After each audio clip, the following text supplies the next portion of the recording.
Efésios 5.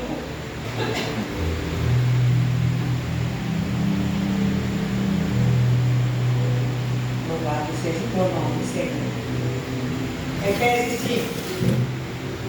Sede, pois, imitadores de Deus, como filhos amados.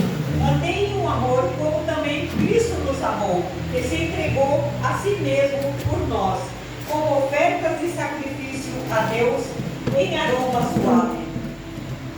Mas a impudícia e toda sorte de impureza ou cobiça quer se nomear entre vós, como também a santos.